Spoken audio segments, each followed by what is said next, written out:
India first communication और आप देख रहे हैं पब्लिक फर्स्ट, सर्वदा भारतीय।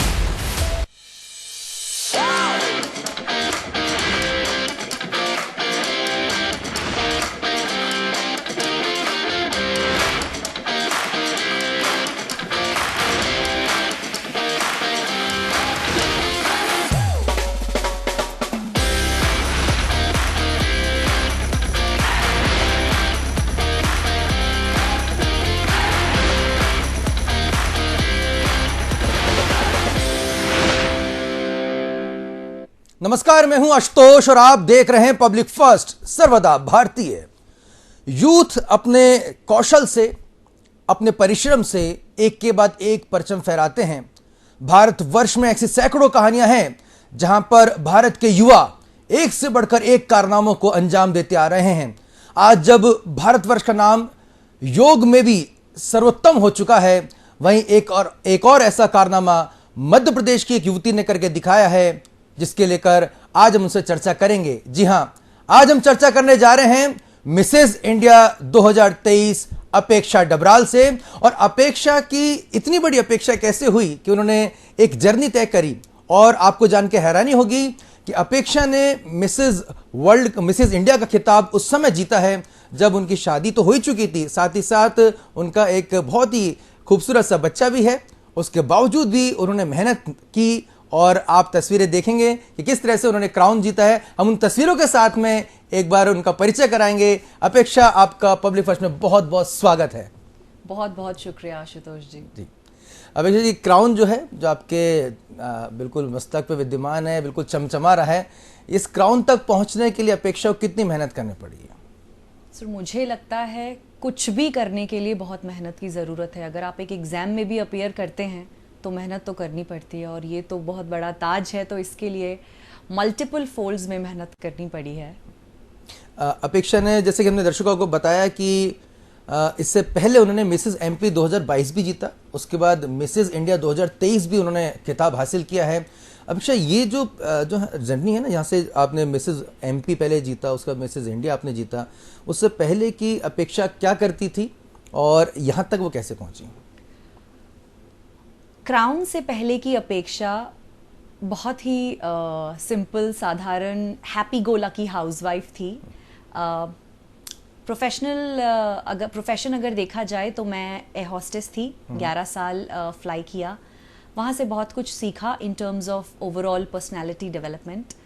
फिर उसके बाद मैंने मेरी पढ़ाई, जो कि मास्टर्स थे, वो कंप्लीट किए, MBA कंप्लीट किया, साइकोलॉजी में मास्टर्स कंप्लीट किया, और अपना एक छोटा सा बिजनेस जो है डिज़ाइनर केक्स का, वो मुंबई में शुरू किया। उसके बाद कोविड पैंडेमिक हिट हुआ, जिससे काफ़ी सारे लोगों को इंट्रोस्पेक्शन करने का मौका मिला।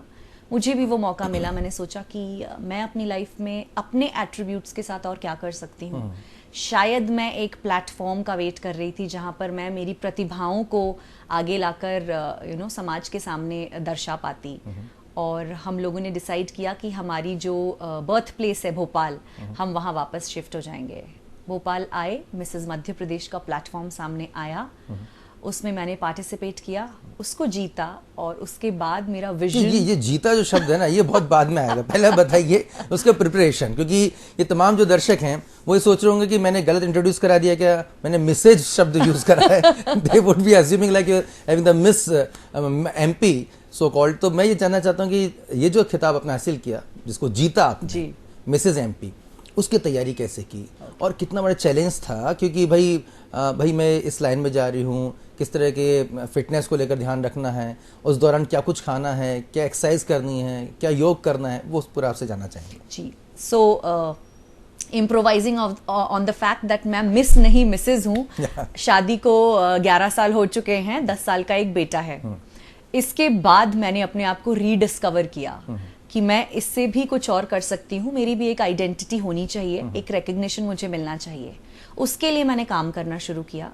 तो ब्यूटी पैजेंट जो वर्ड है, उससे एक सबको ऐसा लगता है कि it's all about your face, how you present yourself, how thin you are, how presentable you are. But beauty pageant is an overall package. कहते हैं ना कि जो पानी से नहाते हैं वो लिबास बदलते हैं और जो पसीने से नहाते हैं वो इतिहास बदलते हैं। तो पैजेंट्री में आपको पानी और पसीने दोनों से नहाना पड़ेगा। तो मेरी प्रेपरेशंस में मेंटल फिटनेस बहुत इम्पोर्टेंट रोल प्ले किया, क्योंकि मैरिड वुमेन होने के नाते बहुत सारी चीज़ों को जगल करना पड़ा। हस्बैंड है, बेटा है, फैमिली मेम्बर्स हैं और बहुत सारी हमारी वर्क रहता है जिसमें हमें अपना रिप्रेजेंटेशन देना पड़ता है। तो मेंटली फिट होना बहुत ज़रूरी था। तो मैंने कोशिश की कि मैं वो सारी चीज़ें पढूं जो बहुत इंस्पायरिंग हो। एज एक बहुत बड़ा फैक्टर हो जाता है कि 30 प्लस में आप क्यों ग्लैमर में जाना चाहते हैं, जबकि पीपल थिंक ब्यूटी की एक एक्सपायरी डेट होती है, but I don't believe that. It doesn't have a shelf life. अगर मिशेल जो हैं जिन्होंने अभी ऑस्कर जीता है 60 साल की उम्र में पहला ऑस्कर, अगर वो 60 में पहला ऑस्कर जीत सकती हैं तो हम 30 और 40 के बीच में मिसेस इंडिया क्यों नहीं बन सकते। तो फिर मेरा आया फिजिकल फिटनेस, क्योंकि रैंप पे बहुत देर खड़े रहना पड़ता है, आपको स्टेज पर इंट्रोडक्शन देना पड़ता है, हील्स पहननी पड़ती हैं, तो आपकी बॉडी उस तरह से थोड़ी फिट रहनी चाहिए। तो पतले होना नहीं लेकिन फिट होना मेरा एक बहुत बड़ा पॉइंट था। और मैं एक mixed martial art self defence trained lady हूँ। मैंने ब्राजीलियन जिजित्सु भी सीखा है, फंक्शनल क्रॉस फंक्शनल ट्रेनिंग सीखी है, जिसकी वजह से मेरी एज अ वुमन आफ्टर 30 जो बोन्स के प्रॉब्लम होते हैं वो सारे रिड्यूस हो जाते हैं। हम पूरे दिन स्फूर्ति महसूस करते हैं। तो मैंने फिजिकल फिटनेस उस तरह से ध्यान दी। बाय द वे, मैं डाइट पे बिलीव नहीं करती, मैं बिलीव करती हूँ। पूछने वाला था, क्योंकि अक्सर लोग सोचते हैं कि भाई कंटेस्ट में पार्टिसिपेट कर रहे हैं तो बहुत ज़्यादा डाइटिंग की होगी, बहुत कम खाते होंगे, मैं तो सिर्फ जो है उबला खाऊंगी, मैं तो इतना खाऊंगी, ऐसा कुछ नहीं, बिल्कुल नहीं सर। इनफैक्ट खाना तो मेरा बहुत बड़ा माइनस पॉइंट कह लें। मुझे सब कुछ खाना पसंद है, बट हाँ एक चीज़ होती है जिसे हम कहते हैं माइंडफुल ईटिंग। क्या खाना, कब खाना है और कितने पोर्शन में खाना है, वो बस रेगुलेट करना है। और वर्ल्ड वाइड देखा जाए तो इंडियन फूड जो है सबसे बैलेंस्ड रहता है। आपका दाल, चावल, अचार, पापड़, सब्जी, everything is balanced on a plate.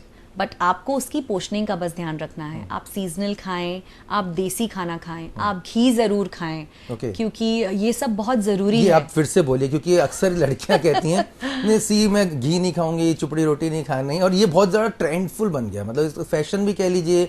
अब मुझे तो खैर नहीं पता, ज़्यादा आप ज़्यादा बता पाएंगी कि घी से बहुत परहेज करती हैं आजकल की लड़कियां। नहीं, आप पूरे दिन में 1 चम्मच भर के घी खा सकते हैं। अब उसको आप थोड़ा थोड़ा दाल में डालें या रोटी में डालें, that's up to you, like I said, mindful eating.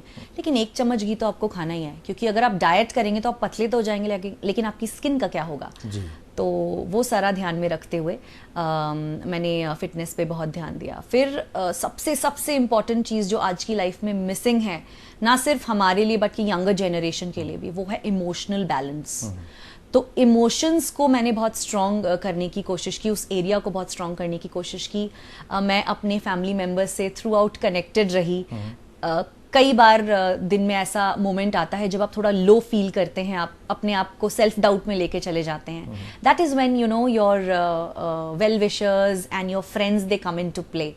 तो जब हम ओपनली उनसे बातचीत करते हैं कि मुझे ऐसा फील हो रहा है, मैं कर पाऊंगी या नहीं, मुझे बताओ क्या कमियां हैं, वो लोग जो जिस तरीके से रीइंफोर्समेंट्स करते हैं कि नहीं तुम कर सकती हो, तुमसे हो जाएगा, वो आत्मविश्वास बिल्ड करता है। और इमोशनली अगर आप स्ट्रांग रहते हैं तो फिर बाकी सारी चीज़ें अलाइन हो जाती हैं सब। बिल्कुल, इमोशनल फैक्टर इसमें बहुत महत्वपूर्ण है। आपके हस्बैंड ने इसमें कितना बड़ा जो है रोल प्ले किया और किस तरह का रोल प्ले किया? क्योंकि अक्सर गृहिणियों की शिकायत रहती है कि देखिए हमें तो घर परिवार के काम में वक्त नहीं मिल पाता है और बहुत ज़्यादा सपोर्ट भी नहीं मिल पाता है, भाई वो भी बाहर का काम देखते हैं, ऐसे अक्सर इस तरह की बात आती है। कैसे वो जेलिंग हुई, कैसे आपका सपोर्ट उन्होंने किया? मुझे लगता है सर अब टाइम काफ़ी बदल गया है, प्रोग्रेसिव मेन की एज आ गई है जहाँ सिर्फ विमेन सपोर्टिंग विमेन नहीं चल रहा है, men are also supporting women.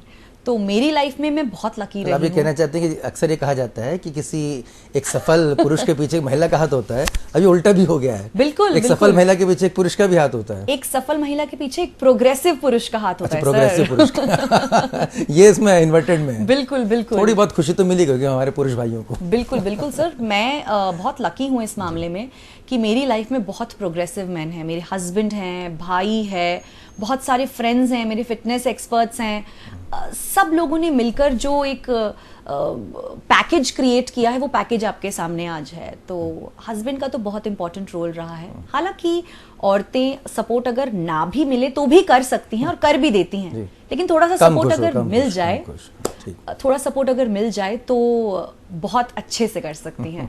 तो मेरे हस्बैंड हमेशा से ही बहुत सपोर्टिव रहे हैं।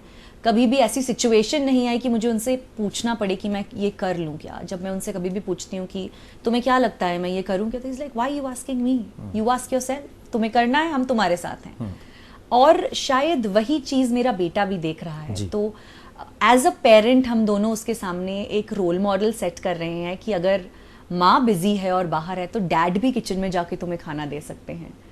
तो ये एक बहुत बड़ा थॉट प्रोसेस हम लोगों ने लेकर अपनी मैरिज को अमैलगमेट किया था कि हमारी जो प्रोजेनी हो या फ्यूचर जनरेशन आए वो इस थॉट प्रोसेस को आगे लेकर जाए कि जेंडर न्यूट्रलिटी इज एवरीथिंग। जी, एक सवाल है, हालांकि बहुत अजीब सा लग सकता है कि जब इस तरह का प्लान आप कर रहे हो, ऑलरेडी आप एयर होस्टेस रहे जैसे आप हमें बता रहे थे, तो अक्सर बच्चा करने से पहले, फैमिली प्लानिंग करने से पहले सोचते हैं, महिलाएं सोचती हैं, 10 बार सोचती हैं। आपके मन में कोई थॉट आया था इस तरह का? ऐसा कुछ नहीं सर। आई थिंक मैंने अपना प्रोफेशनल जर्नी बहुत पहले शुरू कर दिया था, राइट आफ्टर 12th स्टैंडर्ड, और 11 साल फ्लाई करने के बाद I still had the edge with me. तो अपने गोल्स टाइमली सेट करना बहुत ज़रूरी है और वो रियलिस्टिक होने चाहिए। तो मुझे पता था कि इस एज से इस एज तक मेरी बॉडी कंड्यूसिव रहेगी to have a baby, and that's how we planned for a baby. और उसके बाद जब अब वो सेटल हो गया है, 10 years का हो गया है, अपना ध्यान रख सकता है, so now I have gotten back to my dreams कि अब मैं अपने आप पे थोड़ा ध्यान दे सकती हूँ। तो वो एक life is like a wave, crest और ट्रफ्स रहते हैं। तो क्रेस्ट रहता है तो बहुत अच्छे से लाइफ चलती है, लेकिन जब ट्रफ आता है, that is where you know you have got to be emotionally very very strong with your support system. तो हमारा जो वेव है वो चल रहा है। told us our viewers that you have got the 10-year-old baby, so I was just having वो add मुझे याद आ रहा था रेक्सोना का, संतूर का सर। मेरी त्वचा से उम्र का पता नहीं चलता। बिल्कुल सही कहा आपने। Coming back to the your challenges before contesting the Mrs 2023 India. MP के बाद जब आपको इंडिया में कंटेस्ट करना था तो कितना बड़ा ये कैनवास था, कितने चैलेंजेस थे, कौन से ऐसे कॉम्पिटिटर थे जिनको लग रहा था उनको देखे कि भाई इनकी तैयारी बहुत ज़्यादा है? बिल्कुल सर, सबसे बड़ा प्लस पॉइंट मेरे साथ ये रहा कि मैं मिसेज मध्य प्रदेश कर चुकी थी। तो मुझे एक आइडिया था कि पैजेंट्री में अपने आप को कंडक्ट कैसे करना है। और मेरी ट्रेनिंग मेंटरशिप फराह अनवर के थ्रू हुई थी, जो यहाँ मिसेज मध्य प्रदेश कराती हैं। फर्स्ट टाइम उनका प्लेटफॉर्म है, मैं उनकी पहली बेबी हूँ पैजेंट की बेसिकली। तो उनके थ्रू मुझे बहुत सपोर्ट मिला, बहुत सारी इंसाइट्स मिले। और pageantry is not just about winning, it's about winning people's hearts. तो हमारे 50 पार्टिसिपेंट्स थे। आप बिलीव नहीं करेंगे, हर एक लेडी अपने आप में इतनी सशक्त थी। क्रिमिनल लॉयर्स हमारे साथ एज पार्टिसिपेंट्स आए थे, सीईओज आए थे, बहुत बड़े बड़े स्कूल्स के प्रिंसिपल्स आए थे। There was one lady who was 68 years old from Uttarakhand. She came all the way from Lansdowne just to participate and experience it। तो जिंदगी के प्रति जो जेस्ट था वो वहाँ हर एक 50 पार्टिसिपेंट्स के साथ रहकर, देखकर, समझकर मिला। बहुत सारे फ्रेंड्स बने। तो ये एक मेरा पॉइंट था कि जब मैं जीतूं तो कोई मुझे ये ना कहे कि अरे ये मिसेज मध्य प्रदेश जीत चुकी है या एक पैजेंट कर चुकी हैं तो she has an edge over others. मुझे चाहिए था कि जब मैं जीतूं तो सब मुझे एक शब्द बोलें, अपेक्षा, you deserved it. And that is exactly what happened and is happening. तो मेरे लिए अपेक्षा, ये तो अपेक्षित था। बिल्कुल। तो मैंने क्राउन से ज्यादा लोगों का रिस्पेक्ट और प्यार जीता है सर, और यही समझा है कि without support you can not achieve anything. Without support, बिल्कुल सही बात है। लेकिन आपने जो जर्नी अभी तक बताई है उसमें बहुत ज़्यादा अगर देखा जाए तो आप पे खुद की भी एक ज़ील है। अगर आप खुद से नहीं चाहेंगे तो इस मकाम को हासिल नहीं कर सकते हैं। बिल्कुल। और जब ये ताज आपका मिसेज इंडिया 2023 का आपके जिस तरह से हमने बताया कि चमक रहा है, आगे क्या सोचते हैं आप, इसके आगे क्या आपका कदम होना है? क्योंकि मैं स्टेट लेवल पैजेंट से नेशनल लेवल पैजेंट में गई, तो मुझे लगता है कि हर विनर का ये सपना होगा कि अब वो अपने देश को इंटरनेशनल प्लेटफॉर्म पे रिप्रेजेंट करे। तो मैं भी चाहूँगी कि मैं अब इंडिया को as an Indian delegate international platform पे रिप्रेजेंट करूँ और वहाँ अपने देश का परचम लहराऊँ। कोई रोल मॉडल इस लाइन में, क्योंकि आप जिस तरह से मकाम हासिल कर रहे हैं तो कोई होता है ना, एक छवि अपने दिमाग में रहती है? I don't think she requires any introduction. She is someone who has held the legacy of the crown from 1994. She is Sushmita Sen. जिस तरह से वो अपने आप को कंडक्ट करती हैं, जिस तरह का उनका ऑरा और एनर्जी है, मैं पर्सनली कभी उनसे नहीं मिली हूँ, लेकिन थ्रू इंस्टाग्राम और उनके पोस्ट्स जो भी वो रेडिएट करती हैं थ्रू हर पोस्ट, जो भी वो लिखती हैं, बोलती हैं, वो उनकी तरफ से सीधे दिल तक पहुंचता है। तो मैं चाहूँगी कि मैं उनकी अगर 10% भी बन पाई तो मेरा जर्नी सफल रहेगा सर। अच्छा, जब आपने क्राउन पहना था तो सुष्मिता सेन ने जिस तरह से पहना था, क्या आपके अंदर फील आ रहा था कि इस समय वो अगर सामने होती, एक इम्प्रेशन आता ना? बिल्कुल। एक्चुअली आप बिलीव नहीं करेंगे, ऐसा होता है ना जब हम ये किसी चीज़ की बहुत शिद्दत से उसके तरफ काम करते हैं तो सारा यूनिवर्स लग जाता है उसमें, आपकी मेहनत में इन्वॉल्व होने में। तो मैंने बस एक छोटा सा क्लिपिंग मिसेस मध्य प्रदेश का डाला था जिसमें मैंने उनके बारे में 4 लाइन कही थी। अच्छा। और मैंने उन्हें टैग कर दिया था, and you will not believe, she read it and she reposted the entire thing on her story. क्या बात है। Putting the Indian flag and the Filipino flag along, and वो मेरे लिए बहुत मोटिवेटिंग था। क्या लिखा था आपने उसमें? मैंने किसी ने मुझसे पूछा था कि रैपिड फायर में कि आपका रोल मॉडल कौन है, और मैंने कहा सुष्मिता सेन। तो उसने मुझे, जो इंटरव्यू ले रही थी, उन्होंने मुझे कहा अरे आप लगते भी उनके जैसे हो। मैंने कहा उनका ऑरा जो है वो अनमैचेबल है। She is Sushmita Sen, nobody else can be her. I can try to be her but I can not be her. जब मैं फिलीपींस जाती थी, क्योंकि मैं इंटरनेशनल फ्लाइट अटेंडेंट थी, तो जब हम मनीला जाते थे, उनका ऑरा इस तरह का था कि जैसे ही क्रू को पता चलता था या पैसेंजर्स को पता चलता था मैं इंडियन हूँ, तो वो सीधे बोलते थे अरे सुष्मिता सेन, ओह सुष्मिता सेन, बिकॉज उनका जो मिसेस यूनिवर्स था फिलीपींस में 94 में हुआ था। आज हम 2023 की बात कर रहे हैं, and that lady is still a queen, that is her aura. बिल्कुल, बहुत बड़ी बात है। एक सवाल हर जो आप जैसे जो खूबसूरत लेडीज़ हैं उनसे पूछा जाता है कि भाई फिल्मों में आने का भी कोई इरादा है क्या? इरादा तो सर मैं बहुत एक्सपेरिमेंटल हूँ। आई मीन मैं अपॉर्चुनिटीज़ को ग्रैब करने की हमेशा कोशिश करती हूँ। तो अगर फ्यूचर में ऐसा कोई प्रोजेक्ट आता है जिसके साथ मैं जस्टिस कर पाऊँ तो व्हाई नॉट। ओके, कोई ऐसा कोई रोल जो आप करना चाहती हैं, इस तरह कोई ऑफर मिलेगा तो आप करेंगी? एक रोल है जो हमेशा गूज़बम्प्स लेकर आता है, वो है रानी मुखर्जी का मर्दानी में जो उन्होंने रोल किया था, बहुत इम्पैक्टफुल स्ट्रॉन्ग वुमन का। तो वैसा अगर मुझे कोई चैलेंजिंग रोल मिले तो मैं ज़रूर करना आपने तो हमारे पूरे जो है चेंज ही कर दिया पूरा। अभी तक हम सिर्फ एक सॉफ्ट, एक बहुत ही खूबसूरत लड़की हैं जो तमाम जो अवार्ड जीत रही हैं, आपने मर्दानी वाला जो है किरदार निभाने का बोला है। ये मतलब कि आपके अंदर ही एक तरह का उसको लेकर काफ़ी जो इंस्पिरेशन है, या कोई ऐसा कोई इंसिडेंट हुआ है जिसको लेकर आपको लगता है कि ये मुझे बड़ा मैच करता है? सो मैं initially arm forces medical college join करना चाहती थी। अच्छा। आर्म फोर्सेस में डॉक्टर बनना चाहती थी, तो वो एक जेस्ट हमेशा था कि थोड़ा पावरफुल लेडी का एक मेरा ऑरा रहे, बट फॉर सम रीजंस वो नहीं हो पाया। तो अगर थ्रू मूवीज मुझे वो रिलिव करने का मौका मिलेगा तो मैं ज़रूर करूँगी। बिल्कुल, ये बहुत बड़ी बात है। हालांकि दोनों ही में एक खास बात है कि सुष्मिता सेन भी और रानी मुखर्जी दोनों बंगाली हैं जी। बंगाली टच आपकी तरफ जा रहा है।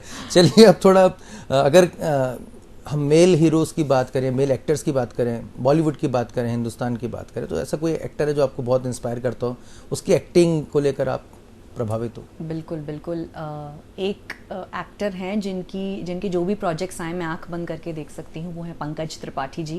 पंकज त्रिपाठी जी, वाह त्रिपाठी जी वाह, क्या बात। मुझे ऐसा लगता है वो जो भी करते हैं उसमें अपना जान झोंक देते हैं, चाहे वो क्रिमिनल जस्टिस में वो खुजली करने वाला लॉयर हो, या मिर्जापुर में उनका कालीन भाई जो वो बने थे, जिसमें वो बोलते कम थे और सिर्फ करके सबके गेम ओवर कर देते थे। तो बहुत वर्सेटाइल एक्टर हैं। अगर उनके साथ कभी काम करने का मौका मिला, भले ही 2 मिनट का हो, मुझे लगता है कि मैं बहुत कुछ उनसे सीख पाऊंगी। फैन हमारे पीसीआर में भी हैं, जैसे आपने कालीन भाई बोलने पर कालीन भैया सर।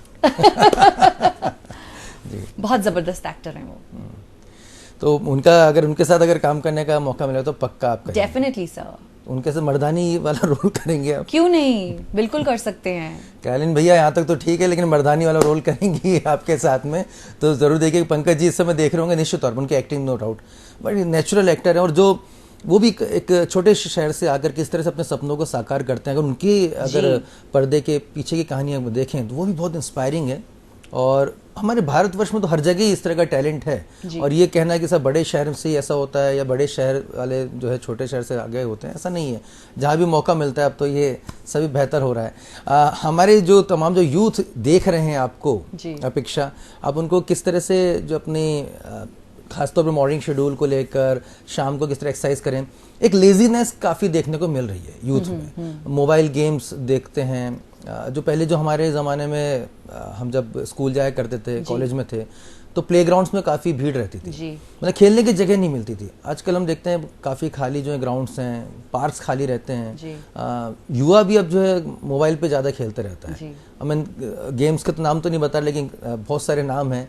तो उनको क्या आप कुछ सीख देंगे, कुछ अपील करेंगे? देखिए, स्क्रीन और मोबाइल एडिक्शन शक्कर की तरह होता है। ज़्यादा क्वांटिटी में ले लिया तो बहुत लीथल हो सकता है। तो वो मॉडरेशन सेट करना अपने आप में एक बहुत बड़ा चैलेंज है।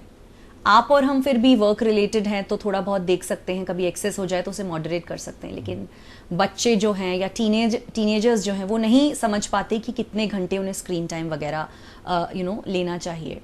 बीइंग अ साइकोलॉजिस्ट मैं इसके इम्प्लीकेशंस भी समझती हूँ, क्योंकि अगर आप एक जगह पे अपना सर नीचे कर कर पूरे टाइम बैठे रहें, आपका पोस्चर भी खराब होता है। आपके हैप्पी हार्मोन्स जो कि आप दौड़कर, खेलकर, पसीना बहाकर निकालते हैं वो नहीं होते, और जब आप एक ही जगह पे बैठे रहते हैं तो आपको भूख नहीं लगती, तब आप जंक चिप्स ये सब खाते हैं। तो सारी चीज़ें मिलकर जो गलत रास्ता है या एक आपकी पर्सनालिटी को पूरा धकेलने वाले जो भी प्रोसेस है, सीधे वहाँ आपको लेकर चली जाती है। फिर आपका ना कुछ करने का मन होता है, ना खाने का मन होता है, ना खेलने का मन होता है। आप किसी से बात नहीं करते, क्योंकि आप भूल जाते हैं कि रियल लाइफ और रियल लाइफ में क्या डिफरेंस है। आप एक वर्चुअल लाइफ जीने लग जाते हैं।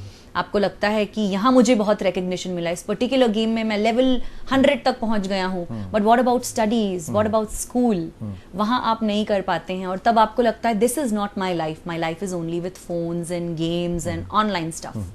तो वो मॉडरेशन एज अ पेरेंट हमें बहुत ध्यान रखना पड़ेगा अपने बच्चों के लिए, क्योंकि जितना वो सोशल होंगे उतना वो समझ पाएंगे कि life is not about winning, failures को भी एक्सेप्ट करना है। और वो तभी होगा जब वो सिचुएशंस हैंडल करेंगे, किसी से आर्ग्यूमेंट करेंगे, समझेंगे कि हाँ आप सही हो सकते हैं, कभी कभी मैं भी गलत हो सकती हूँ। वो एक्सेप्टेंस आने लगेगा। जब वो खेलेंगे, कूदेंगे, पसीना बहाएंगे, तो उन्हें समझ में आएगा स्पोर्ट्समैन स्पिरिट क्या होती है, कि अगर कोई जीत गया तो उसको अप्रिशिएट कैसे करना है।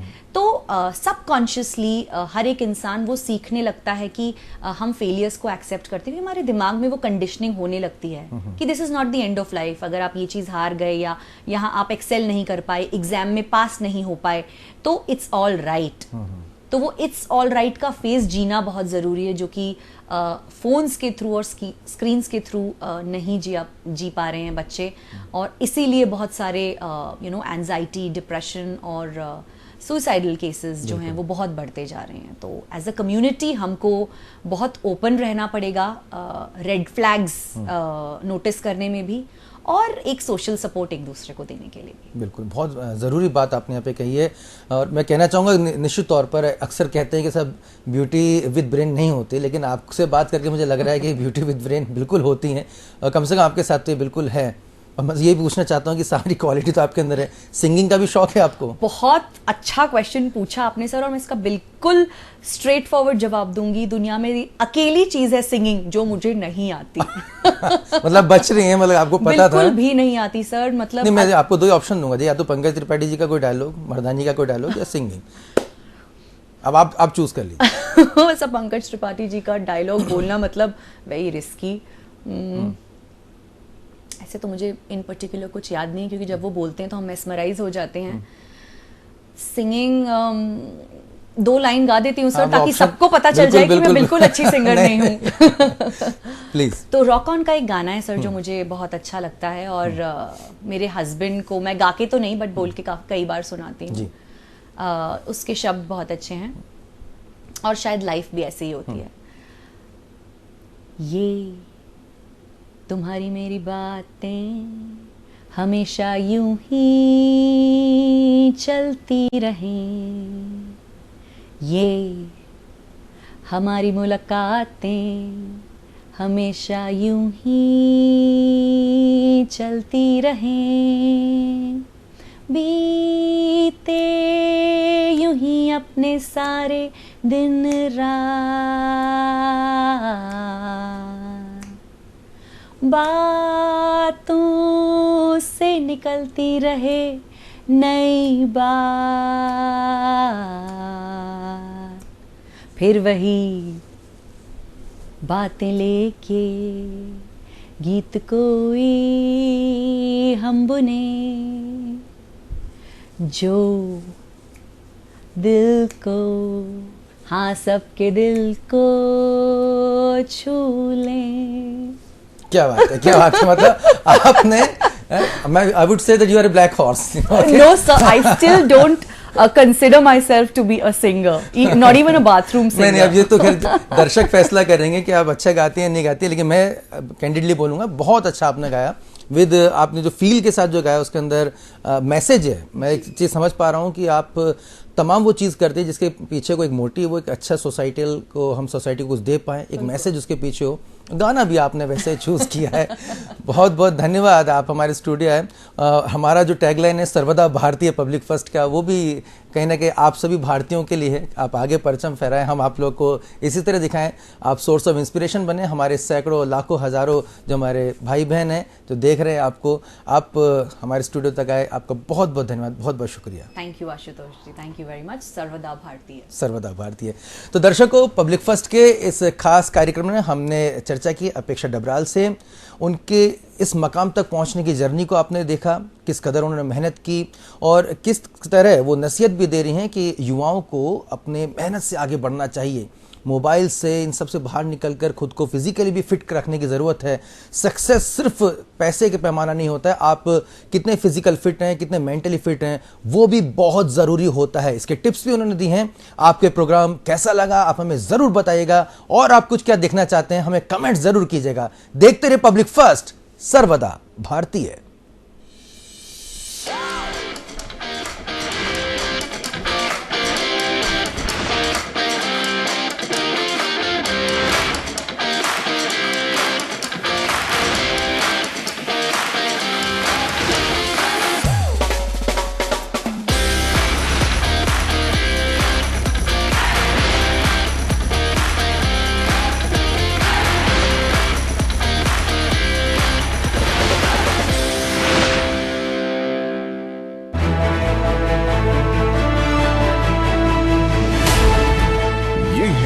इंडिया फर्स्ट कम्युनिकेशन और आप देख रहे हैं पब्लिक फर्स्ट,